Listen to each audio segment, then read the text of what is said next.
What's up YouTube, Redbeard's Garage, and today we're going to be reviving the 150cc go-kart.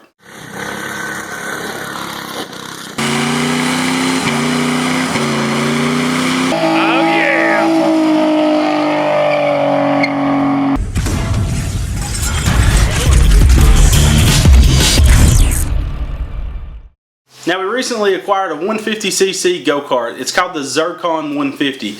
Now, it has full suspension, rack and pinion steering, and electric start. Now, these was the key things I wanted on my daughter's go-kart, as well as reverse. So, what we're going to do is be upgrading my daughter to this go-kart, and we'll do something else later on down the line with her old go-kart. Now, it is missing the key switch because the guy lost the keys to it, and the carburetor's messed up where he tried to fix it himself. And it also needs a battery on it. So we called up Go Power Sports, and they was nice enough to send us everything we needed to get this thing back on the road. So I'm going to show you all of our parts that we're going to be putting on it today on the workbench, and let's go revive this thing. Okay, so we got all the products laid out on the workbench here as always. Go Power Sports sent us a battery. Now we are going to have to put the acid in the battery and charge it a little while, so we probably won't be using this in this video. We'll do that and let it charge for a few hours. I'll read and see what it says on the box for the battery, but we'll just boost it off for now. But it's pretty awesome we got a battery, because batteries are pretty expensive now. We also got a key switch because they had removed it and pretty much cut the connector and kind of straight wired it because they lost the keys. So my daughter's going to be super pumped about having a set of keys, because it's kind of like having a little car for her. And pretty much when you buy a key switch for your 150cc go-kart, all you need to know is how many wires are going into the key switch. There's 4 wire ones and 3 wires. We also went with a new carburetor because these are vacuum carburetors. They got kind of a diaphragm inside that kind of pre-chokes them as you're starting them, so no chokes are needed. And the guy had taken the one on the go-kart apart, and who knows what he's did in there. So we got a new one, and Go Power Sports sells the jetted ones. They're already pre-jetted, so that's going to be awesome. We'll get a little bit more performance out of our 150. Also got a new air filter, as well as an NGK spark plug, a new fuel filter, and also a fuel strainer that goes on the Petcock and goes inside the tank and kind of pre-filters any particles out of the tank from going in your lines. And also we got a new Petcock. The only thing up here that we didn't get from Go Power Sports was our Nightlight light bar. Now, they sent us this one. They sent me the other one for the daddy-daughter go-kart.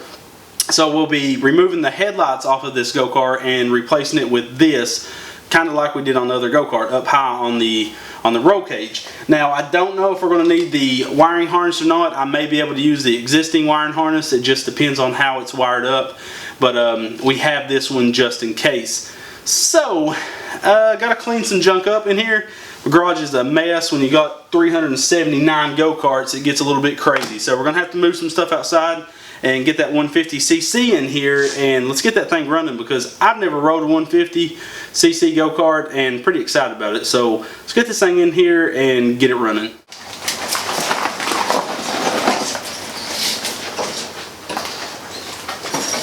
Okay, as I had stated, I've never really messed with one of these 150cc go-karts, so we're going to have to look over everything and make sure nothing's been jerry-rigged on it. It looks like all the vacuum lines are in place, which is good, because I didn't even look up where the vacuum lines are supposed to go. And the fuel filter looks like she's done her duty. So I'm going to actually use a fuel filter like this instead of the one Go Power Sports sent me, because I like this style a lot better. Gives you a little bit more visibility. And we'll definitely be draining all this old gas out, because I don't know how long it sat in there. And then the Petcock's right here. We'll be swapping that out. And of course the carburetor. So let's get to pulling this thing off, and let's replace this bad boy. Okay, so first we're going to take this throttle cable off. It's just a 12mm nut right there that's kind of sandwiched right in that area. And then we got a little barrel on the throttle cable that we need to just push the butterfly in and pop that barrel off. So let's get that done real quick. So we got that barrel popped off there. Now we can take the two 12mm, sorry if I'm blocking the camera, we can loosen them and get this bad boy taken off. So we got that slid out there. Looks like there wasn't even a hose clamp on that carburetor, so that's always nice. Okay, I'm taking off this little sensor right here. I guess that may be some type of a choke for it. And now, should be able to pop this bad boy off. Let's undo that vacuum line. And one more screw on the intake neck, holding the carb on. There we go. We got that old carb off there. Okay, now we got this air box. Looks like someone left it unscrewed. So go ahead and pull it out a little bit so I can get to all the Phillip heads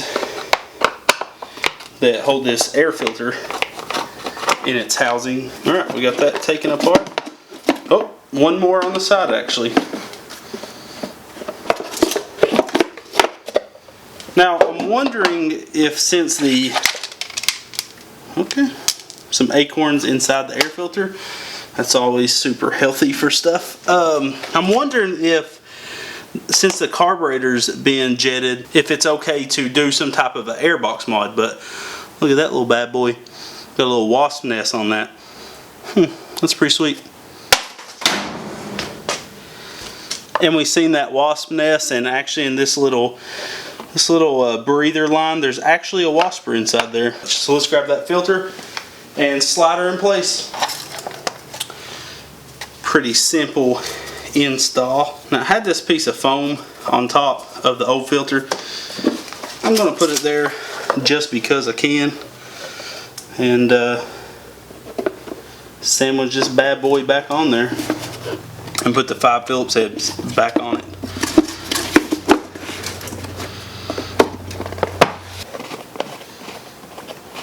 Now I don't have any of the screws that came out of this air filter, so I'm just going to pretty much have to use whatever I can, whatever I can find. I'm sure I have some nuts and bolts though laying around somewhere to fit it. Okay, so I got a hose clamp that'll work because it was missing one. Let me loosen that up actually a little bit. Okay, so now we're going to install this new carburetor.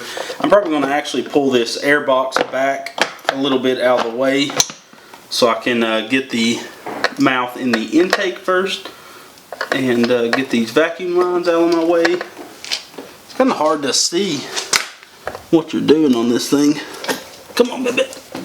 Now I can tighten down the hose clamp on the intake neck.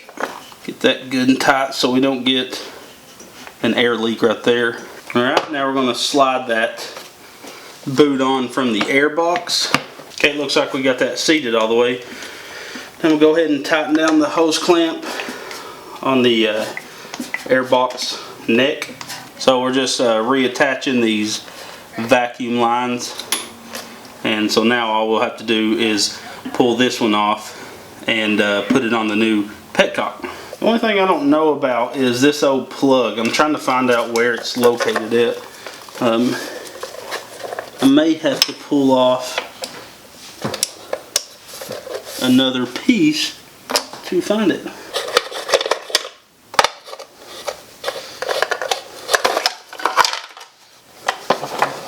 Okay, we took this little box off right here, and it actually exposed all the electrical wires.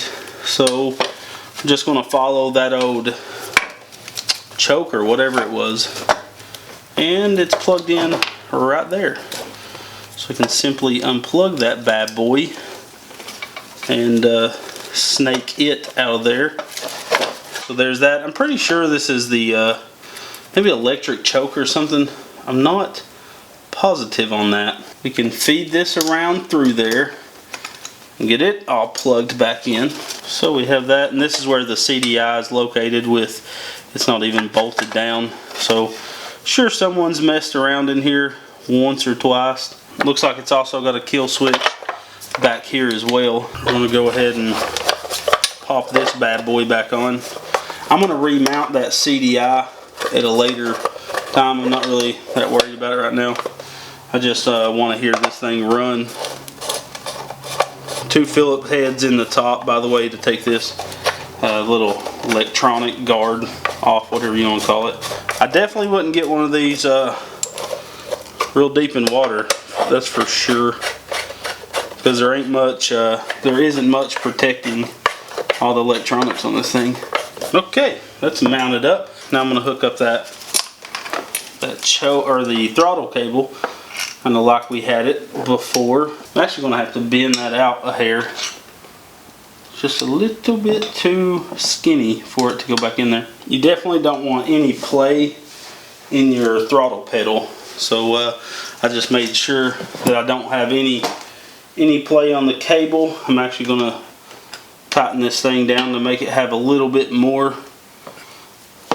of a tight throttle. Alrighty, so now all we have to do is change the Old Petcock off, and should be ready for a test fire. Okay, now I'm going to be taking off this nut right here on this Petcock, and I'm just going to let all the fuel drain out of this thing. I'm going to use a trusty crescent wrench for this.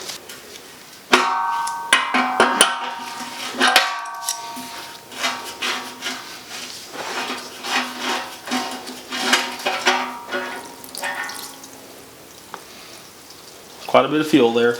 The gas actually looked pretty good in it, but like I said, there's no point in running gas. You don't know how long it's been in there. That filter wasn't that bad either. It's pretty clean, but like I said, Go Power Sports sent us a new one, so we're definitely going to be using all this new stuff. And I just noticed looking down, the brake pads are pretty much completely worn out on this thing, so we'll definitely have to grab some brake pads when we do the tire swap out. And it sucks these things only have rear brakes as well. I wish they came with front brakes, but you know, I'm guessing it's really not needed to have some front brakes. I'm gonna go grab some fuel line to use on our new fuel filter and our new Petcock. Okay, we're gonna use fuel line that's a little bit big for what we need. It's a 1/4 and we need 3/16, so it'll be fine for now until I'm going to grab new fuel line for it tomorrow. So we'll just use what we have for the time being. I'm just going to put a good hose clamp on it to make sure we don't get any leaks. Okay, we're going to install this new Petcock.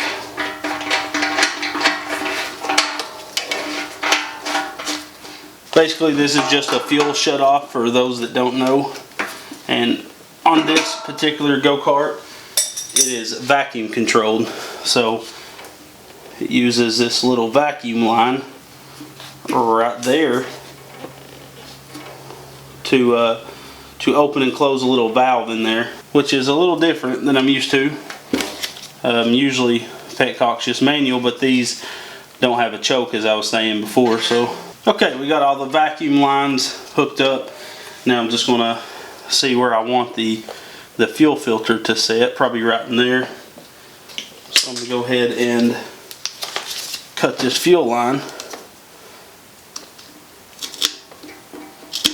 And by the way, fuel filters have an arrow on them to show you the direction the gas is supposed to flow through them. Run our fuel line down to our carb and give her a nice torque down so we don't get no fuel leaks and no fires. I actually just remembered I didn't put my fuel filter on the inside of this Petcock. Even the great ones make mistakes. So it just shoves down in there, slides up in there like that. Okay, the spark plug is a 5/8, and it's kind of in a weird spot on this thing. Once you crack that puppy loose, she should come right out with ease. So we got that spark plug out. She looks kind of crusty, pretty rough, probably original spark plug, and it was a Champion. So if you know anything about spark plugs, you know not to use Champions. They are not Champions, let me tell you. I've never liked Champion spark plugs.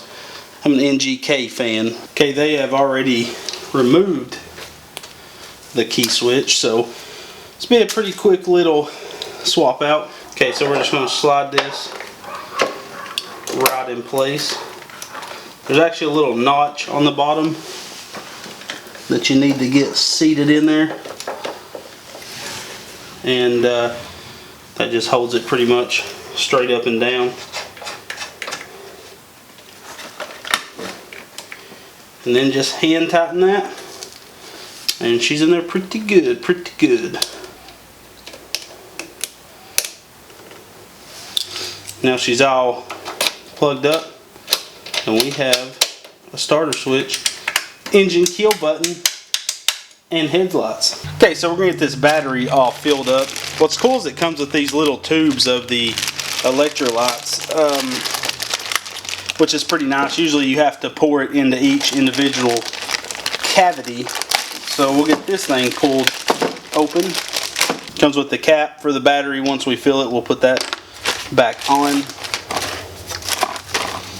Go ahead and open all these. So basically what happens is when you pull this film off, it leaves a thin film over top of the ports on these things, and that's where you don't spill it when you're turning it upside down, and the battery actually will pop them open. So you don't need to peel those off. Just leave it like it is when this foil comes off. Okay, now we're just going to turn this thing upside down, place it over top, and get them all bubbling. Looks like this one isn't wanting to let the acid down. Looks like I'm having to squeeze this one. It didn't take like the rest of them did. Okay, so we got all that fluid in there. I'm going to make sure we don't have no excess. Now we're just going to put the cap on. Now we're going to put it on a trickle charger to charge this up, and we'll probably leave it overnight. I got a safe charger, and we'll throw this on in the morning, and we'll ride this thing more tomorrow. Okay, rather than weld some mounts and junk up there, I'm just going to put some pods that Nilights had sent me just in the place of the stock headlights, so we won't have to rewire anything. I am going to put the light bar up on the roll cage at a later date. Just as of right now, this will be quick and get us on the road tonight, because I do want to ride this thing tonight. Just 2 Phillips head screws and then a little plug. Yeah, these brackets are held on with a 10mm and a Phillips head,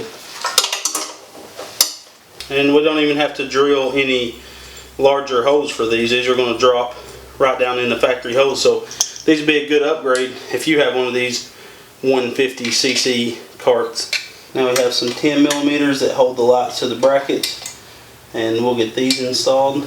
Okay, so you can see the stock light. Now let's plug up these new light pods. Yeah, you can definitely tell the difference. Crazy difference. So we'll get that other one swapped out and throw some gas in this thing. Let's see what she'll do.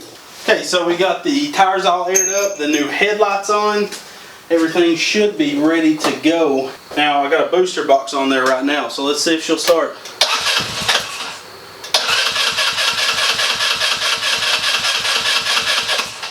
Probably take a minute to pull that fuel down in that filter.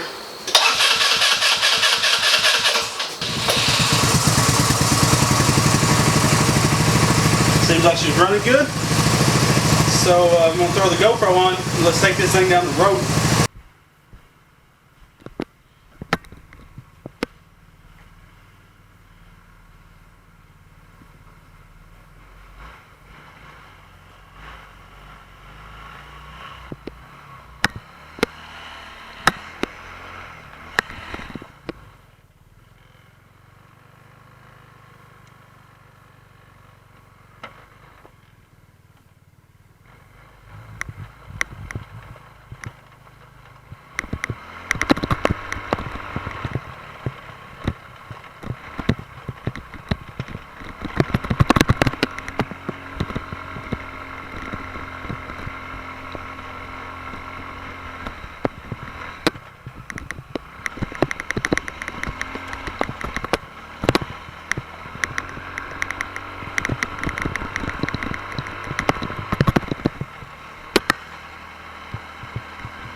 pulls pretty vicious.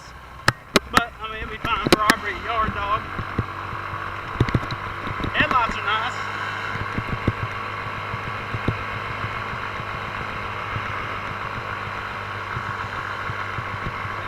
Aubrey will like it.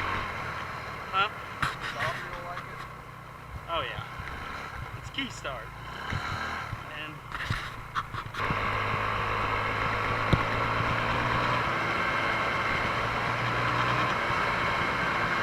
they don't run 40 miles an hour. But it's a fun speed, you know.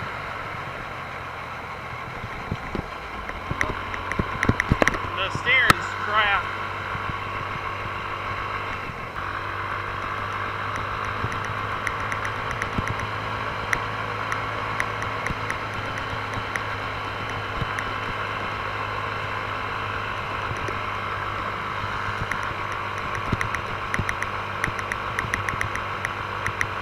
Right turns are no fun, because that's where the most play is.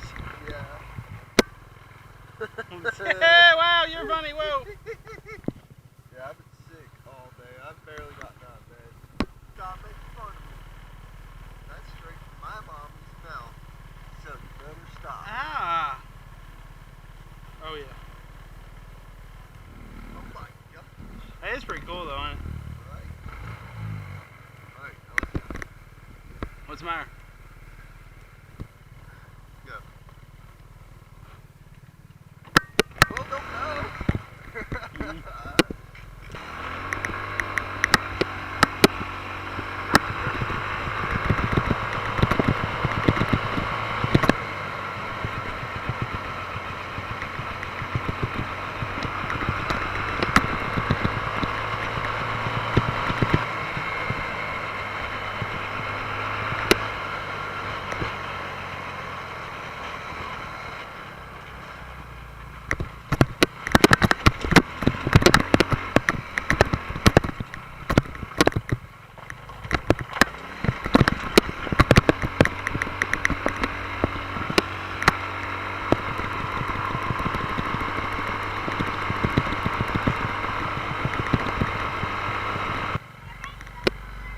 Yeah, come on. Yeehaw.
Okay, we got the 150cc revived, and it's pretty fun. The reverse is definitely a huge plus, and the thing will get sideways pretty easy. The ground is a little bit wet, it's been raining, but I could walk it sideways all the way around the house, which is pretty fun.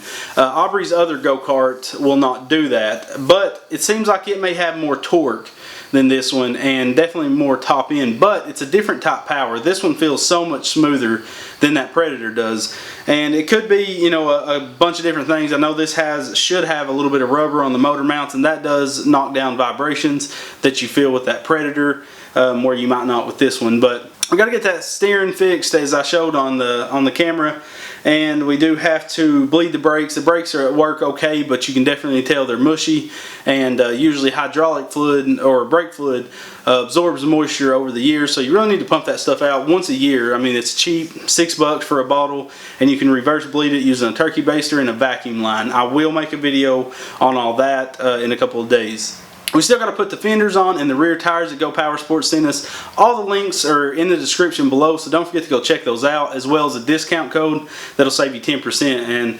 And to me, that's pretty sweet. That knocks off quite a bit of money. It doesn't work on the engine and a few other parts, but for the most part, you can save quite a bit of moolah building your go-karts. My daughter, she's super excited, by the way. I gave her a key to it, and you would think she just got a Porsche. Don't forget to like us on Facebook, because we're going to be doing a giveaway very soon, and you'll need to be friends with us on Facebook to get entered to win. Like, comment, subscribe, guys, and always come back to Redbeard's Garage. I'm out.